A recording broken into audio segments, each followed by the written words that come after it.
आज से लगभग 200 मिलियन वर्ष पहले धरती पर एक ऐसे जानवर की उत्पत्ति हुई जो इस मानव प्रजाति के लिए किसी काल से कम नहीं था। ये कोई मामूली जानवर नहीं था, ये था dinosaur.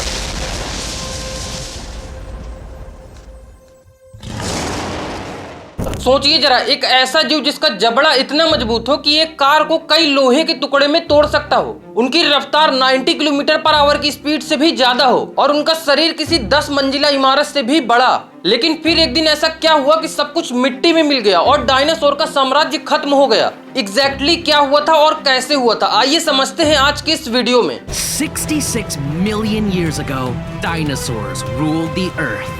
And then they suddenly became extinct. So what happened? While no one knows for sure, we're going to look at the most popular theory as we try to answer the question, what happened to the dinosaurs?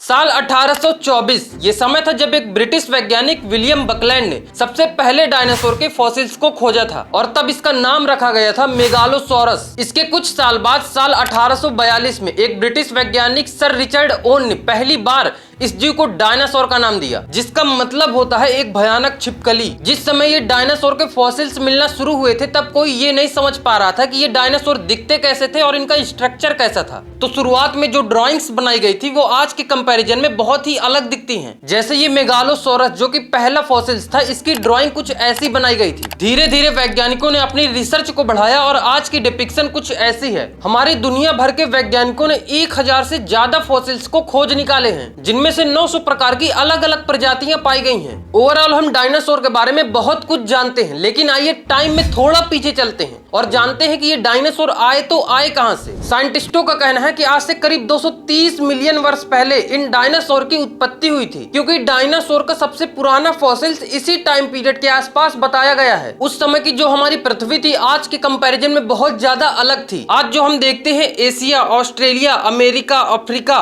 उस समय ये सब साथ हुआ करते थे, जिसे नाम दिया गया था पैंजिया। इस समय धरती बहुत ही ज्यादा गर्म थी और थोड़ी बहुत ही बारिश होती थी और इस समय को कहा गया ट्रायसिक पीरियड। और धीरे धीरे इस रेवोल्यूशन के जरिए डायनासोर की उत्पत्ति होना शुरू हो गई। लेकिन तब उस टाइम इन डायनासोर का साइज बहुत ही ज्यादा छोटा होता था, करीब 2 मीटर तक। पर बात यहीं पर खत्म नहीं होती। लगभग 201 मिलियन वर्ष पहले धरती पर एक ऐसा क्लाइमेट चेंज होता है जिसे वैज्ञानिक ट्रायसिक जुरासिक एक्सटिंक्शन इवेंट कहते हैं। उस समय जो पैंजिया महाद्वीप था अब धीरे धीरे टूटने लगा था, जिसके कारण कई भीषण ज्वालामुखी विस्फोट होते हैं। इस वजह से वायुमंडल में CO2 और SO2 की मात्रा बहुत ज्यादा अधिक हो जाती है। इससे ग्लोबल वार्मिंग और एसिड रेन भी शुरू हो जाती है। महासागरों में ऑक्सीजन की कमी होती है, जिसके वजह से सभी समुद्री प्रजातियां मारी जाती हैं। मोटा मोटा मानकर चले तो अब 75% प्रजातियां खत्म हो चुकी होती हैं। लेकिन डायनासोर इस क्लाइमेट चेंज को सहन कर लेते हैं और तब शुरू होता है इन डायनासोर का असली साम्राज्य। अब ट्रायसिक पीरियड खत्म होने के बाद जुरासिक पीरियड शुरू होता है, जहाँ डायनासोर के आकार, ताकत और संख्या हर चीज में तेजी से बढ़ोतरी देखने को मिलती है। जो डायनासोर पहले 2 मीटर के थे अब जाकर 15 मीटर के हो गए और उनका वजन 15,000 किलोग्राम से भी ज्यादा हो गया। इसी जुरासिक पीरियड में एंट्री होती है फ्लाइंग डायनासोर की। अब जुरासिक पीरियड खत्म होता है और आता है द क्रिटेशियस पीरियड। दरअसल सही मायने में देखा जाए तो यही एक टाइम पीरियड ऐसा था